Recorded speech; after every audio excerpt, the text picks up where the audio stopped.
There is a certain kind of man who does not simply live his life. He attacks it. He seizes it with both hands, wrestles it to the ground, and demands more from it than any ordinary existence would dare to offer. Theodore Roosevelt was that man, born into wealth, yet imprisoned within his own failing body. He wheezed through his childhood in gasping, terrified silence. The nights in the Roosevelt home were long. The air was thin, and the world outside his frosted window moved without him, indifferent, unhurried, and full of everything he could not yet reach. But somewhere in that stillness, a decision was made, not spoken aloud, not recorded in any diary, simply forged deep in the bones of a fragile boy who refused to remain fragile. He would make himself, bone by bone, breath by breath, and the world would never be the same. He became the youngest man ever to hold the highest office in the United States of America. He rode into battle not because duty alone demanded it, but because some part of him needed to know with absolute certainty exactly what he was made of. He squared his shoulders against the iron giants of American industry and made them answer to the people. And he walked alone into the deep silence of unmarked wilderness and declared it sacred.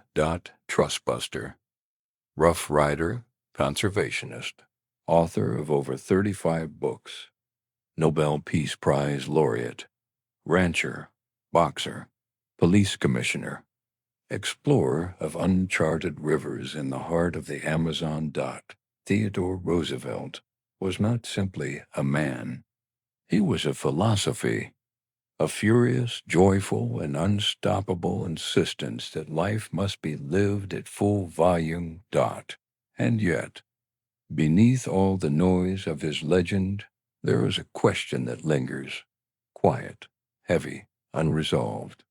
How does a child, pale and trembling, unable to draw a full breath without terror, build a will so fierce that it reshapes a century? Can a body that once failed its owner so completely become the very instrument of his greatest triumphs? Can a man forge a vitality so absolute, so relentless, so burning bright, that even mortality itself is forced to wait? We are going to explore that question together, slowly, through the long and quiet hours of the night. Let the story begin. Suggest topics for new videos in the comments and subscribe to the channel. Sleep Stories, Sleep Dream are released here every day. There is a brownstone on East 20th Street in the city of New York, where a small boy lies awake in the darkness. The year is somewhere around 1867. The gas-lit streets below are quiet at this hour, and the house is still. But the boy cannot sleep. His chest tightens around every breath like a fist closing slowly around something fragile. He sits upright in his bed, hands braced against the mattress, shoulders rigid with the effort of drawing air into lungs that simply refuse to cooperate. His name is Theodore. He is perhaps 7 years old, and tonight, as on so many nights before it, the asthma has come for him again. His father, Theodore Sr., is a tall man of warmth and extraordinary moral force. On the worst nights, he carries the boy through the cool Manhattan darkness in a carriage, because the moving air sometimes eases the tightening. Theodore watches his father's face during these long nighttime rides. He watches the worry there and the deep and permanent love beneath it. Something in the boy reaches toward that strength, the way a plant pushes through concrete toward the thinnest thread of light. It is his father who one day draws young Theodore aside and speaks to him plainly. He tells the boy he has the mind, but does not yet have the body. That without the body, the mind can only carry a person so far before the body becomes the ceiling of everything. He says, "Theodore, you must make your body." 4 words at the center of it. Theodore receives them not as gentle encouragement, but as a command, issued by the person he loves above all others on earth. And so he begins. His father installs a small gymnasium on the 2nd floor of the brownstone. There are iron bars and weights and a heavy bag. The asthma does not vanish. It persists for years, arriving without warning in the night. But he works through it. He works through the discomfort and the humiliation of a body that will not do what other boys' bodies do with effortless ease. He builds himself carefully, one hard morning at a time. He also reads voraciously. Natural history captures his imagination entirely. He fills notebooks with precise observations about birds and insects and mammals. His attention to the living world, already intense and systematic and completely his own. He arrives at Harvard in 1876, at 17 years old, still slight in frame, still visibly the product of his difficult childhood, but the softness is gone. He boxes at Harvard with genuine seriousness, competing in the college championships, absorbing punishment, learning to deliver precise blows through a half-blind squint, because his vision is failing and he refuses to wear glasses in the ring. He also begins a scholarly work on the naval history of the War of 1812, a study that will be published and taken seriously by professional historians. The intellectual ambition and the physical ferocity in him coexist without contradiction. They seem in the way of complementary forces. To intensify each other. At Harvard, he also meets Alice Hathaway Lee. She is 17 years old, and Theodore is immediately, completely, and irreversibly lost. He courts her with a persistence that is both deeply romantic and faintly alarming, proposing repeatedly until she accepts. They marry in October of 1880. He is 22. She is 19. They are young and luminous and full of a future. He briefly attends Columbia Law School, finds it too removed from the living world, and in 1882, at 23, runs for the New York State Assembly and wins. The legislature is a place of cigar smoke and backroom arrangements, and men who serve the interests that placed them there. Roosevelt enters like cold air through a suddenly opened window. He is loud and morally combative, and nearly incapable of concealing his contempt for institutional corruption. His colleagues mock his accent and his tailored clothing. He does not adjust. He attacks graft with a directness that functions precisely because of its apparent naivety. A man who has not yet learned what he is supposed to be afraid of is not, in any practical sense, afraid of anything at all. He is re-elected twice. People begin to notice him. And then comes the 14th of February, 1880-4. Alice has given birth to their daughter 2 days before. It has been a difficult delivery, and the physicians are quietly troubled by Alice's condition, though they say little openly. Theodore is in Albany, attending the legislative session when the message arrives. He travels home immediately through a heavy fog that lies across the Hudson, a valley like something that has settled in and intends to remain. When his carriage stops before the house on West 57th Street and the door opens, something in the face of the man who greets him tells Theodore, before any words are spoken, that something permanent has already happened. His mother, Mitty, is upstairs consumed by typhoid fever that has developed with terrible speed. Alice is also upstairs, gravely ill with acute kidney failure, a condition the pregnancy concealed until it was far too late to treat. He moves between the two sick rooms through the long and terrible hours of that night. The house holds a silence that goes deeper than quiet. His mother dies at 3 o'clock in the morning. Alice dies 11 hours later, at 2 o'clock in the afternoon. He is 25 years old. He is lost in a single house, in a single ordinary February day. The two women who formed the entire architecture of his interior world. In his diary that night he draws a large black X beneath it. He writes 8 words. The light has gone out of my life. He does not speak Alice's name publicly again. Not in interviews, not in his autobiography, not in any recorded conversation for the rest of his long life. He places the infant daughter in his sister Bamie's care. He arranges what must be arranged. And then, within weeks, he is gone. He goes to the Dakota Badlands. He buys a cattle ranch he calls the Elkhorn. He sleeps in rough bunkhouses and rides across frozen ground and weather that drops well below zero and remains there for days. The Missouri River breaks and floods and freezes without caring about human schedules. The wind arrives from the north, carrying actual physical weight. He grows a beard.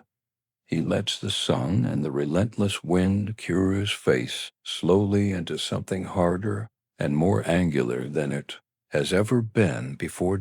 In the autumn of 1884, 3 men steal his flat-bottomed boat from the river's edge. Roosevelt pursues them. He tracks them down the frozen river for 3 full days through conditions of serious and sustained physical hardship, catches all 3, then stands personal guard over them for 40 consecutive hours without sleeping, reading Tolstoy by firelight to keep his eyes open, before marching them 40 miles over land through the frozen wilderness to the nearest sheriff. The working men of the Badlands watch all of this with a kind of bemused and growing respect. He is clearly an Easterner with his books and his particular way of speaking. But he does the work. He does the hard, unglamorous, grinding work without complaint and without theater, and in a landscape that judges a man only by what he can actually do. That is the only credential that has ever mattered. He remains in the Badlands off and on for nearly 2 years. He writes. He publishes books about Western life and hunting. He gains weight and loses it and gains it back as dense, functional muscle. The pale face of the asthmatic boy from Manhattan weathers slowly into something angular and sun-darkened and altogether different. He is still recognizably Theodore Roosevelt, still unmistakably himself in all the essential qualities. But something has been recast in him at a level deeper than appearance, the way iron is recast in extreme heat. And whatever emerges from the Badlands at the end of those 2 years bears only a structural resemblance to what walked into them. Now, as the silence deepens around, you and your breathing slows, and the distance between this moment and the waking world grows wider. Consider what the Badlands actually gave him. It was not the erasure of grief. The grief did not leave him. The black X in the diary remained true for the full length of his remaining life. Alice Lee was a room inside him whose door he sealed permanently and never reopened in public.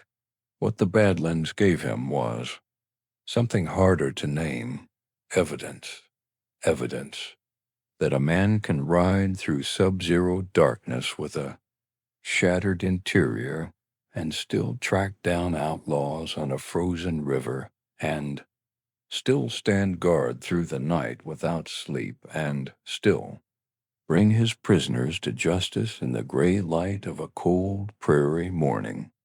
The question is not whether grief can be sweated out in the freezing mud of the Badlands. That may be the wrong question entirely.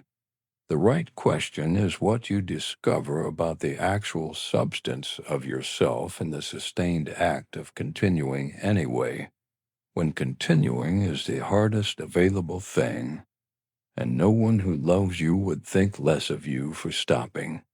Roosevelt did not leave his ghost behind in the Badlands. He made a quiet and entirely private peace with the fact that the ghost would always ride alongside him, and he chose every cold and indifferent and demanding morning to ride forward regardless. He returned from the Badlands a different man, harder, leaner, and forged by grief into something that would not break again.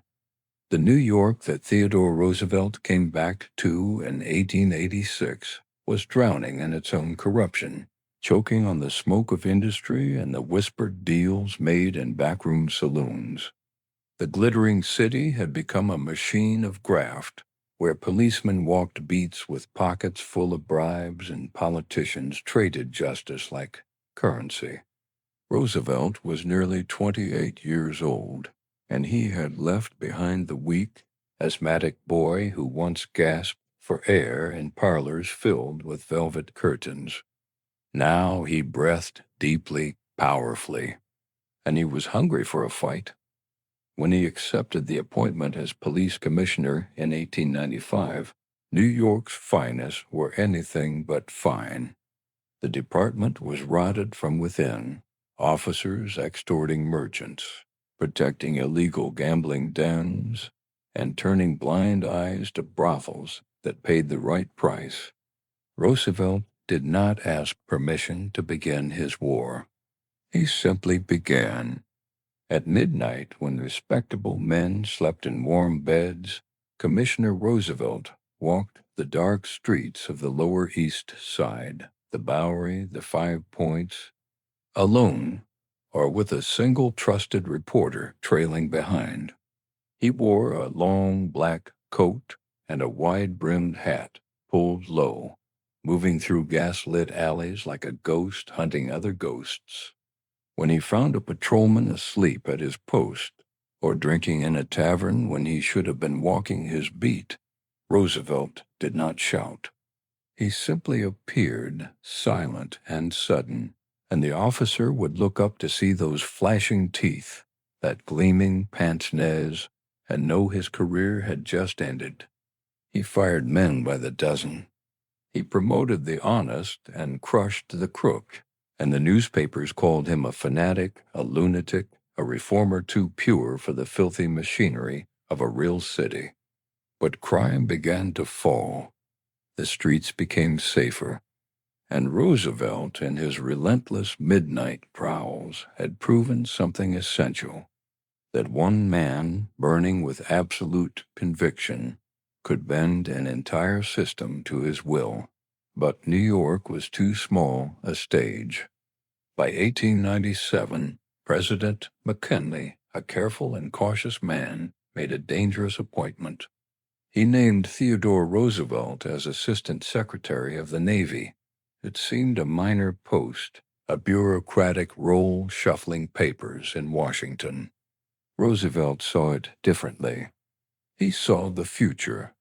While his superior, the actual secretary, took long vacations and left the office quiet, Roosevelt worked. He read everything. Reports on ship design, coal supplies, global naval movements, the rising threat of Spain's crumbling empire. He knew in his bones that war was coming. Spain still held Cuba in its grip, just 90 miles from American shores, and the island burned with revolution. Roosevelt did not wait for permission. He quietly ordered ammunition. He moved ships into position. He selected commanders who were bold, aggressive, hungry. He prepared the fleet, piece by piece, for a war that had not yet been declared. When the battleship Maine exploded in Havana Harbor on the 15th of February, 1898, killing 266 American sailors in a flash of fire and twisted steel, the nation screamed for vengeance. Roosevelt had already made the Navy ready. He had seen this moment months before it arrived, and when Congress finally declared war on the 25th of April, the fleet surged forward like a coiled spring released. Roosevelt had built the weapon. Now he intended to wield it himself. He could have stayed safe. He could have remained in Washington, managing the war from a desk, sipping tea, while other men bled in the Cuban heat. That was not Theodore Roosevelt. When war was declared, he resigned his post immediately, stunningly, leaving behind power and comfort to do something reckless and magnificent. He would raise his own regiment, a unit unlike any the Army had ever seen. He called them the 1st United States Volunteer Cavalry, but the newspapers gave them a better name, the Rough Riders. They were cowboys from the territories, miners, sheriffs, college athletes, aristocrats seeking glory, Native American scouts, Texas Rangers, and even a few former outlaws who wanted one last grand adventure. Roosevelt, now 39 years old, became their lieutenant colonel. Serving under his friend Colonel Leonard Wood, they trained in blazing heat in San Antonio, Texas, learning to fight as a single weapon, and then they boarded ships bound for Cuba, leaving their horses behind because the chaos of war logistics could not accommodate them. They would charge on foot. It did not matter. Roosevelt had found his tribe, men who believed like him that life was meant to be lived at full throttle, that glory was worth dying for, and that a righteous cause justified any sacrifice. Cuba was hell. The jungle was a suffocating wall of green, the heat unbearable, and disease moved through the camps faster than bullets. Yellow fever, malaria, dysentery, they killed more men than Spanish rifles ever would. The Rough Riders landed at Daiquiri on the 22nd of June, 1898, and immediately plunged into the chaos. The Spanish forces held the high ground around the city of Santiago, dug into fortified positions on a series of hills. The American plan was simple and brutal. Take the hills, no matter the cost. On the 1st of July, under a merciless Caribbean sun, the order came. The Rough Riders, alongside African-American soldiers of the 9th and 10th Cavalry, the famous Buffalo Soldiers, would assault Kettle Hill and the adjacent San Juan Hill. Roosevelt, wearing his tailored uniform with his signature pince-nez glasses glinting in the sun, mounted the only horse the regiment still had, a little horse he called Texas. He did not wait for a coordinated attack. He simply charged. Up the slope he went, bullets snapping through the air like furious hornets, men falling on both sides of him, the ground exploding with Spanish rifle fire. He shouted, he roared, he was utterly alive in a way that only war could make him. The Rough Riders followed, screaming, firing, bleeding, dying, and climbing. They took Kettle Hill in a storm of violence. Then, without orders, Roosevelt turned and led them toward San Juan Hill itself, joining the main assault. The Spanish lines broke. The American flag went up, and Theodore Roosevelt, covered in mud and powder smoke, stood at the summit and felt, perhaps for the first time since that terrible February, day 14 years earlier, that the universe had meaning again. He became an instant legend. The newspapers exploded with stories of the charge, of the fearless man on horseback leading cowboys into glory. Songs were written. Illustrations were printed. Political enemies mocked it as a publicity stunt, but the soldiers who were there knew the truth. Roosevelt had not hidden behind his rank. He had led from the front, risked everything, and survived by sheer luck and will. When he returned to the United States, he was the most famous man in the country.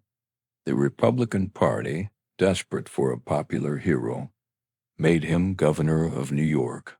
Within 2 years, they would elevate him even higher, choosing him as McKinley's running mate in the election of 1900. Roosevelt had left Washington as a bureaucrat and returned as a conqueror. The presidency was now only a single heartbeat away, but there's a question that must be asked, and it weighs heavy in the silence of history. Is war truly a crucible that reveals a man's deepest character? Or is it merely a terrifying theater where the ambitious go to tempt fate and flirt with their own annihilation? Theodore Roosevelt loved war. He wrote about it with a passion that disturbs modern readers, calling it a test of manhood, a purifying fire, a glorious stage where the strong prove their worth. He believed the strenuous life demanded struggle, required blood, could only be validated in combat. And yet, how many young men died on that hill believing the same thing, only to discover in their final moments that bullets care nothing for conviction? How many mothers wept for sons who never came home from that righteous crusade? Roosevelt emerged a hero, but dozens of Rough Riders did not emerge at all. They were buried in shallow graves in Cuban soil, their names remembered only by those who loved them. Did war reveal Roosevelt's courage, or did it simply confirm what he already believed about himself, that he was destined to survive, to triumph, to be remembered? And why, we must wonder, do some men find their ultimate peace not in quiet gardens or the arms of those they love, but amidst the deafening roar of gunfire and the screams of the dying? Perhaps it is because peace for a certain kind of soul is unbearable. Perhaps it is because Roosevelt, who had once been so weak he could barely breathe, needed to prove again and again that he had conquered not just his body, but mortality itself. Or perhaps war gave him what grief had taken away, a purpose so absolute, a cause so clear, that there was no room left for doubt, for sorrow, for the ghosts of a mother and a wife who died in the same house on the same day. The charge up San Juan Hill was not just a military victory. It was Theodore Roosevelt's declaration to the universe that he was alive, that he was powerful, and that death itself would have to chase him down if it wanted him back. There are moments in history that arrive not with trumpets or ceremony, but with the dull, mechanical sound of a gunshot in a crowded hall. A single crack, and the entire current of the world changes direction. September 6th, 1901. The city of Buffalo, New York. The Pan American Exposition, a celebration of progress, of the gleaming modern century just begun. President William McKinley stood in the Temple of Music, shaking hands with a long, patient line of citizens. He was a gentleman, McKinley, careful and cautious. And Theodore Roosevelt was somewhere else entirely. He was hiking in the Adirondack Mountains, deep in the green quiet of the wilderness. he loved, as far from the machinery of politics as a man could get. Then the messenger came, Leon Cholgos, a young man with a bandaged hand concealing a pistol, stepped forward in that receiving line and fired twice. McKinley was taken to a makeshift hospital on the fairgrounds, and for 8 agonizing days the nation held its breath. Roosevelt rushed to Buffalo, waited, was reassured the president would recover, and returned to the mountains. Then, on the 14th of September, 1901, the word came down from the peak. McKinley was gone. Theodore Roosevelt was 42 years old. He descended from the mountain, boarded a train in the rain and the darkness, and arrived in Buffalo to take the oath of office. He placed his hand on the Bible and swore, in a low, steady voice, to faithfully execute the office of President of the United States. He was, and remains to this day, the youngest man ever to hold that office. Not elected, but summoned. The political bosses who had engineered his selection as vice president, the men who had wanted him, safely shelved in a ceremonial role, away from their private arrangements, stared at each other in the quiet aftermath. Senator Mark Hanna, one of the great kingmakers of the Republican Party, is said to have looked at what had been done and spoken with the blunt dismay of a man who had just realized his terrible miscalculation. That damned cowboy is President of the United States. He was not wrong to be afraid. Roosevelt moved into the White House with the energy of a man who had been waiting for precisely this moment. He kept McKinley's cabinet, as was proper. He watched and read and paced the rooms of the great mansion in the quiet evenings with a book always in his thick hands. He had opinions about all of it, strong ones, and the country sensed something new in the air, that the first thing that needed addressing was the monster. For decades, the American economy had been quietly consumed by the corporate trust. Vast interlocking combinations of companies that had grown so large they devoured competition entirely. The Northern Securities Company, a holding company formed by the financial titan J.P. Morgan and the railroad barons, James J. Hill and Edward Henry Harriman, controlled the great northern railroads of the American West. One company controlling everything. No competition, no recourse for the farmers, the merchants, the ordinary citizens who depended on those trains to move their goods and their lives. The men who ran it believed, as such men always do, that no president would dare to challenge them. They had not met Theodore Roosevelt in February of 1902. The Roosevelt administration announced it would file suit against Northern Securities under the Sherman Antitrust Act, a law on the books since 1890, but never enforced with any real teeth. J.P. Morgan came to the White House in person, with the calm certainty of a man who believed all problems could be resolved through a private arrangement between gentlemen. He suggested that his people and Roosevelt's people simply work it out. Roosevelt declined. Morgan asked if his other interests would be attacked as well. Roosevelt said only if they had done something wrong. Morgan left, uncertain, for perhaps the first time in a very long time. 2 years later, the Supreme Court ordered the dissolution of the Northern Securities Company. The trust had been busted, and the country understood that the rules had genuinely, irreversibly changed. But Roosevelt did not simply destroy. He also demanded fairness. In the spring of 1902, 140,000 coal miners in the anthracite fields of Pennsylvania walked off the job. The mine owners refused to negotiate. They refused even to acknowledge the union. Winter was coming. Homes across the Northeast heated entirely with anthracite coal. The prospect of a winter without fuel was not an abstraction.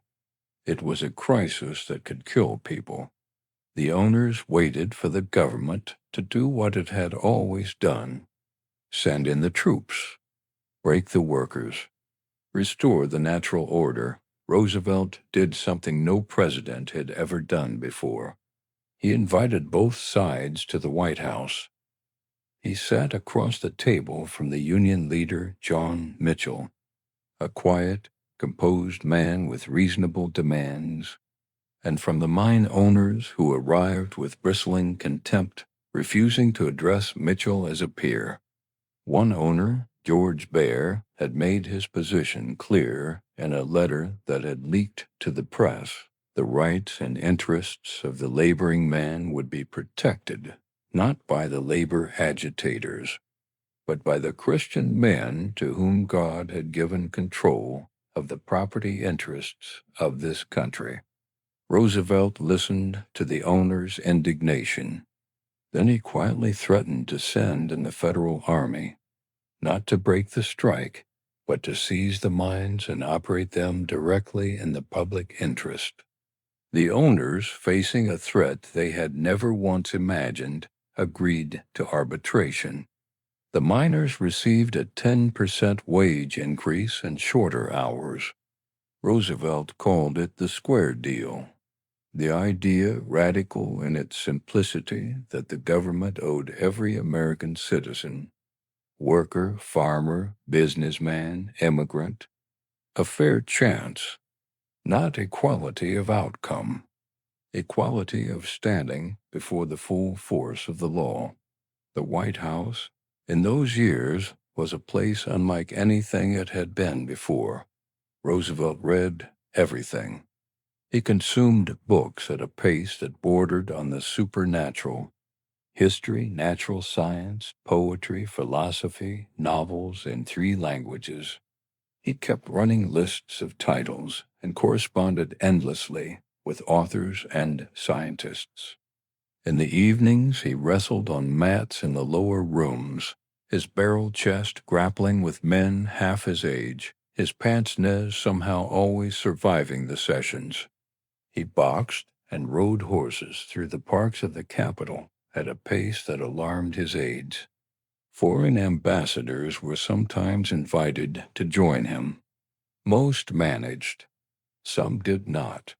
He understood that the presidency was not merely an office. It was a platform, a megaphone aimed at the entire nation. He called it the bully pulpit. Bully in the old sense, meaning splendid, magnificent. A stage from which he could speak directly to the American people, over the heads of the party bosses and the industrialists, and shape the very conversation of the country. He spoke about labor and capital, about corruption, about the Western lands that should be held in trust for all Americans.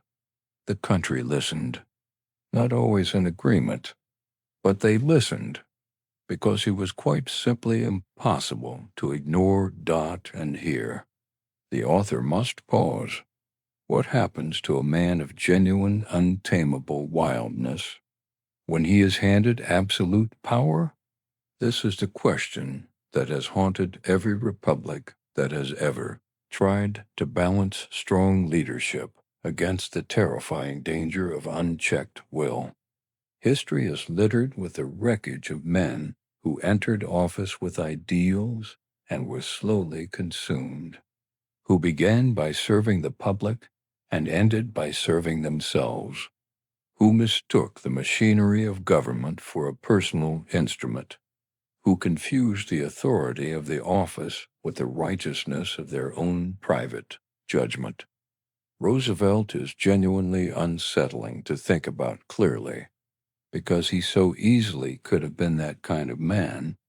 He had the ego, he had the iron will, he had the near religious certainty of a man who had survived extraordinary grief and emerged feeling, perhaps slightly invincible. He had, at 42, the full compressed force of a personality forged in the Badlands cold, the smoke of San Juan Hill, and the long dark grief of a single February night. And yet, he worked within the courts and used the laws as written.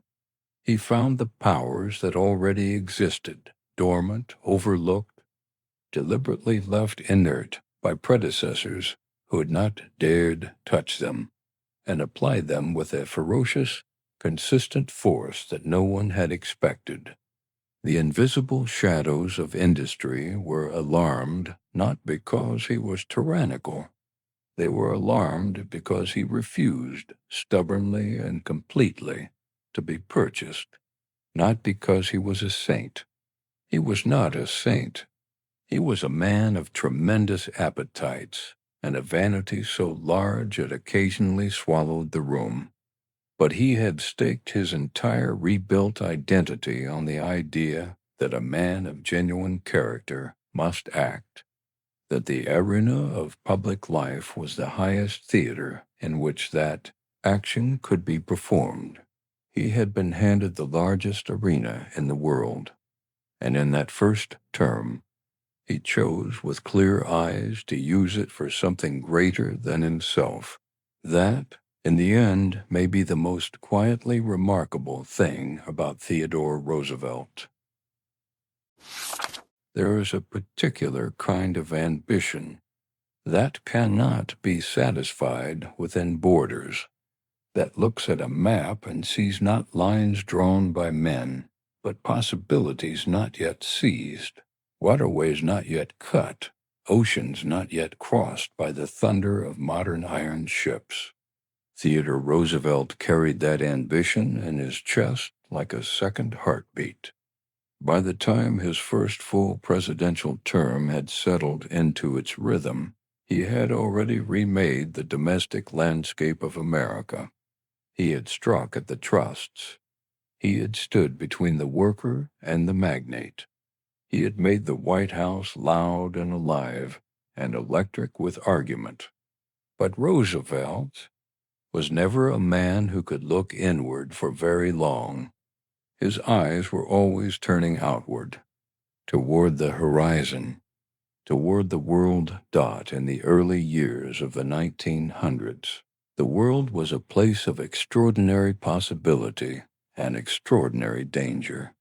Empires were shifting. New powers were rising on the backs of coal and steel, and America was standing at the threshold of something enormous, something Roosevelt could feel in his bones, the way a hunter feels the presence of something vast in the brush before the first branch snaps. He intended to walk through that door. He intended to drag his country with him. The first great project that bore his mark on the world stage was not a war, and not a speech. It was a hole in the earth, a 50-mile wound cut through the jungles and mountains of the Isthmus of Panama that would, when finished, change the course of international commerce forever.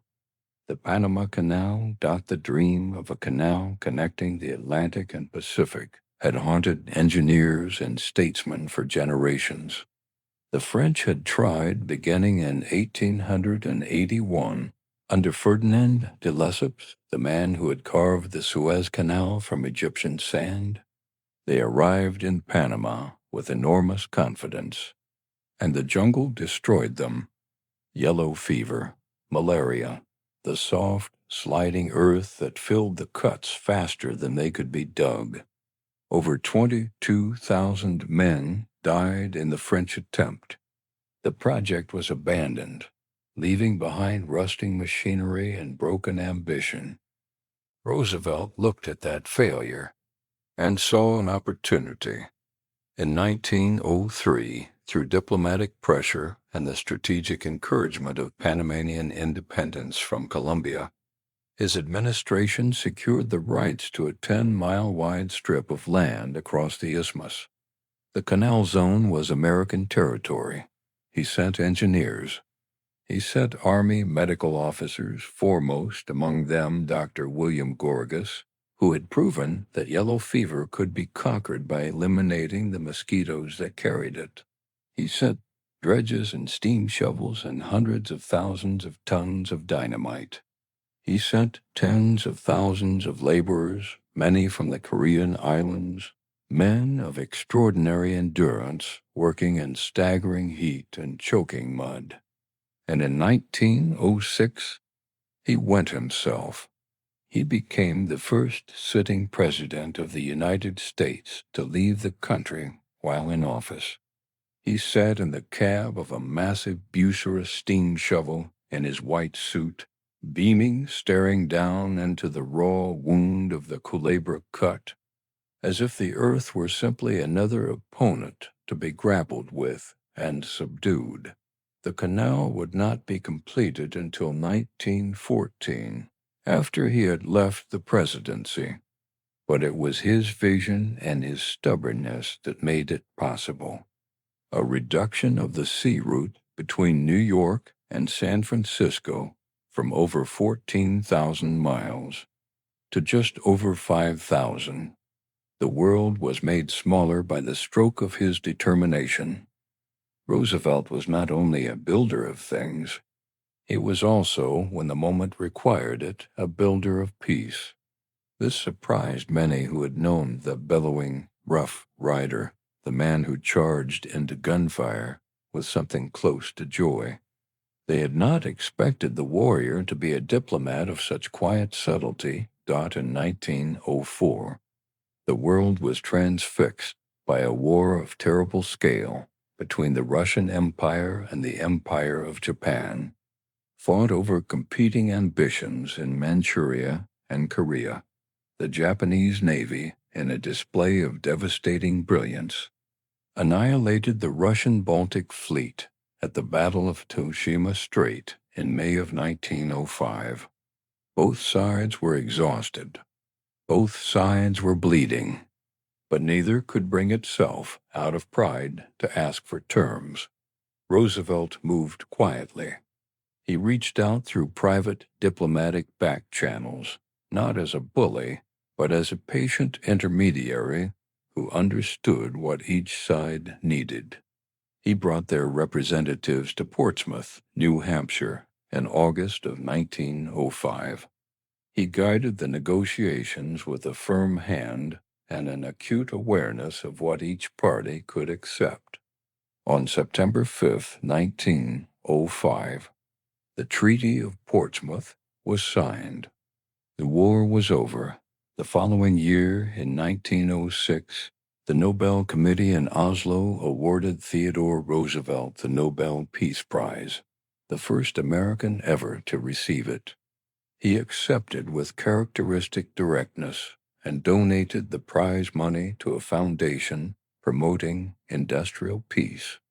The world had been astonished. The man who loved war had stopped one. There was one more great display of American power that defined his presidency, and it made no attempt at subtlety. In December of 1907, Roosevelt ordered 16 battleships of the United States Navy to sail around the entire world. They were painted from waterline to turret, a gleaming, immaculate white. They became known almost immediately as the Great White Fleet. 14 months, 43,000 miles, 20 ports of call across the Pacific, the Indian Ocean, the Mediterranean, and the Atlantic. Enormous crowds gathered wherever the ships docked, in Australia, in Japan, in Egypt, staring up at these massive iron vessels. The message needed no words. The United States Navy had arrived. America was a power of the first rank. The fleet returned in February of 1909. just weeks before Roosevelt left office.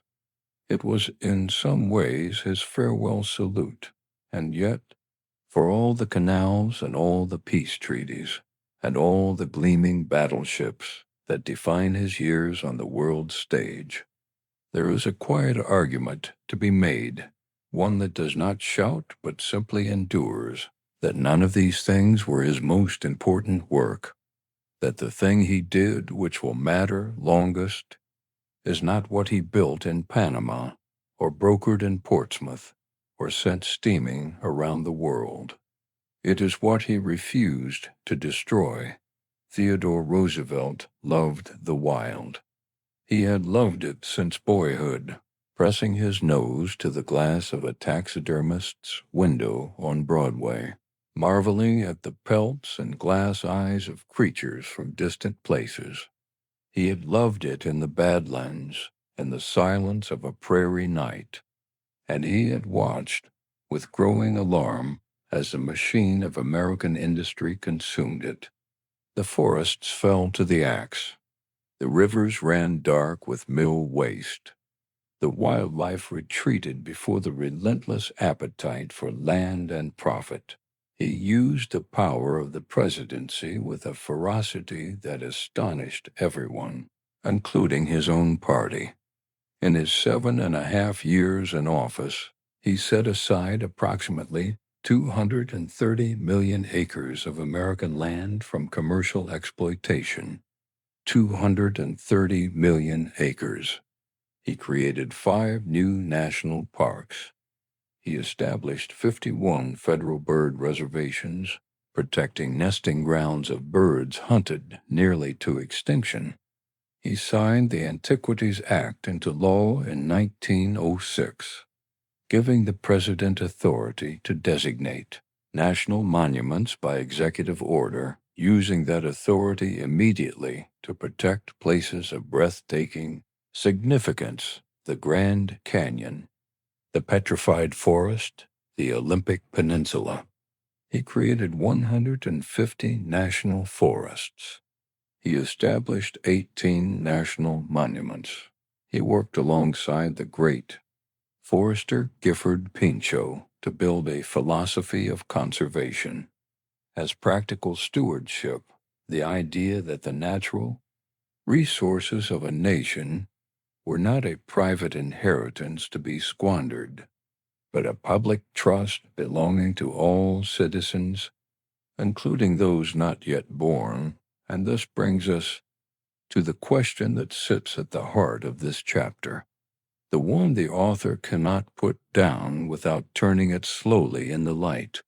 How does a man who loves to kill become the greatest protector of the thing he loves to kill? Roosevelt shot lions in Africa. He shot elk and bear in the American West. He was a passionate and skilled hunter, a man who found in the chase something that fed a deep part of his nature, the primal, electric engagement with the wild, with danger, with the breath-stopping reality of life and death in the open-air dot. And yet, he also wept when he saw a forest stripped bare. He camped with the great naturalist John Muir in Yosemite Valley, under the stars and the sequoias, and came back transformed. He understood what the pure industrialist could not understand, that the wilderness held a value no ledger could contain, that a child born 100 years hence deserved to stand at the rim of the Grand Canyon and feel the same vertiginous awe, that the silence of a great forest was not a resource waiting to be extracted. It was a cathedral. Perhaps the answer is simply this: Roosevelt was never a man of one dimension. He was a contradiction held together by the extraordinary force of his own vitality. He loved the hunt because the hunt was alive. He protected the wild because the wild was alive. And a world emptied of its wildness would be a world in which something irreplaceable, something that cannot be bought back once it is gone, would be forever lost. The strongest man, perhaps, is not the one who consumes everything in his path. The strongest man is the one who looks at what he loves most fiercely and chooses at great cost and against great opposition to preserve it. He had promised America he would not seek a third term, and Theodore Roosevelt, for once in his tempestuous life, kept that promise. He kept it even as he would come to regret it. With the full and restless force of his enormous character Dot in the spring of 1909, he placed the presidency into the broad hands of his chosen successor, William Howard Taft, and then he disappeared. He boarded a steamship with his son Kermit at his side and sailed for British East Africa. He was 50 years old. He had remade the republic, humbled the trusts, brokered peace between warring empires, and preserved more wild land than any human being in the long history of his nation. And still, the quiet of a private life was not something his body or his restless mind would tolerate for long. The African safari was not a holiday.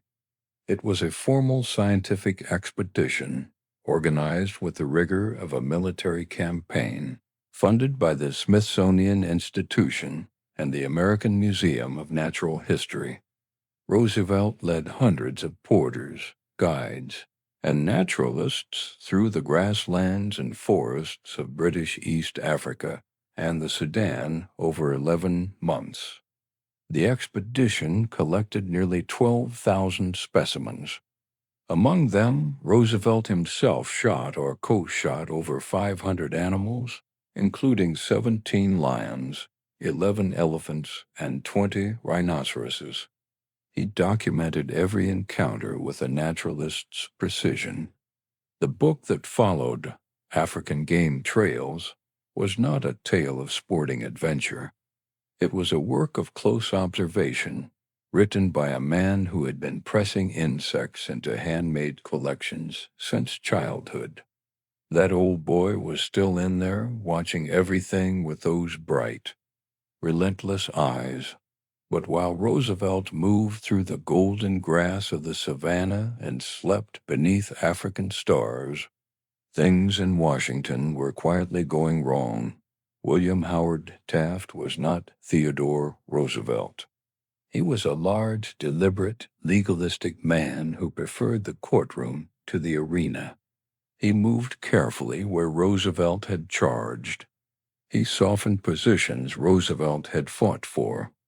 And most painfully, he dismissed Gifford Pinchot, Roosevelt's closest ally in conservation, after a dispute that Roosevelt considered both a personal betrayal and a policy catastrophe. The progressive momentum built over 7 years was dissipating under Taft's patient, conservative hand. Roosevelt returned to America in 1910, and the country erupted. His grin was as wide as ever. His voice had lost none of its thunder, but the machinery of the Republican Party had shifted beneath him, and it would not shift back by 1912. The break between the two men was complete. Roosevelt challenged Taft directly for the Republican presidential nomination. He entered the primaries with furious energy and won them, state after state, the people choosing the old warrior over the sitting president. But the Republican convention in Chicago was controlled by Taft's allies, who refused to seat many of Roosevelt's delegates. The nomination went to Taft in what Roosevelt called, without hesitation, outright theft. He was not finished. He walked out of the Republican Party and convened his own. At the Progressive Party convention held in that same charged city of Chicago, Theodore Roosevelt accepted the nomination of what the press had already named the Bull Moose Party, after Roosevelt had declared, when a reporter asked about his readiness for the fight, that he felt as strong as a bull moose. He stood at the podium and declared that they stood at Armageddon and battled for the Lord. The delegates wept and cheered in equal measure. It was not politics as theater. It was something closer to a revival.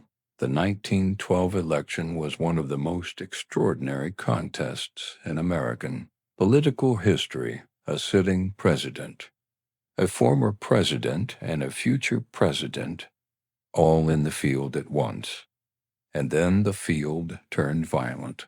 On the 14th of October, 1912, in Milwaukee, Wisconsin, a man named John Flamin Shrike stepped from a crowd near Roosevelt's hotel, raised a revolver, and fired it into Roosevelt's chest.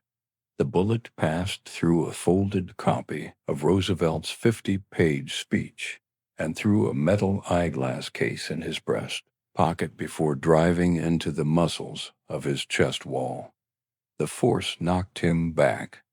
He coughed into his palm and examined the blood. He made a decision. The crowd surged. Men grabbed Shrike. Voices called for doctors and retreat. Roosevelt waved them away. He was going to speak. He walked to the auditorium. He stepped to the podium. He unbuttoned his coat and showed the audience the dark stain spreading across his white shirt. The hall fell utterly silent. "Friends," he said, his voice level and still, "I don't know whether you fully understand that I have just been shot." He paused. He looked out at the pale, disbelieving faces. It takes more than that to kill a bull moose. He spoke for 84 minutes. He held the bullet-pierced pages in his hand and spoke of the progressive cause, of the working man, of the America he had given his life to building. Only when the speech was finished did he allow himself to be taken to the hospital. The bullet, the surgeons decided, was too deeply embedded to remove safely. It remained in his chest until the day he died. He lost the 1912 election. Woodrow Wilson won the presidency, but Roosevelt, running as the candidate of a brand new third party, won more electoral votes than the incumbent president of the United States. No third-party candidate in American political history has come close to matching it in the century since. The years that followed were restless ones. He wrote, he debated. He fumed at Wilson's hesitation toward the First World War, and when a Brazilian minister and explorer named Cândido Rondon offered him the chance to co-lead an expedition down a completely unmapped tributary of the Amazon, a river, labeled on existing charts only as the River of Doubt, Roosevelt accepted without any hesitation. At all. The expedition pressed into the jungle in 1913 and 14. The river was dark, rapid-churned, and indifferent to the fame of the men attempting to descend it. Canoes were smashed against rocks. Portages through dripping jungle took hours to move a matter of yards. And then Roosevelt himself, attempting to free 2 trapped canoes from a rushing rapid, cut his leg deeply on a submerged rock. The wound festered in the heat. The infection spread. The fever came. At its worst, Roosevelt lay in a makeshift camp, delirious, murmuring the opening lines of Kubla Khan in the close dark. He told his son Kermit that the expedition should leave him behind. He said it quietly, with full seriousness. Kermit refused. He would not leave his father on a riverbank in the Amazon. Roosevelt did not die on the River of Doubt, but the river took something from him that no doctor and no act of will would ever fully restore. He emerged from the Amazon 35 pounds lighter, permanently weakened in his left leg, and carrying a recurring fever that would torment him for the rest of his life. Brazil honored him by renaming the waterway the Rio Roosevelt. He had earned that name with his blood and with his bone.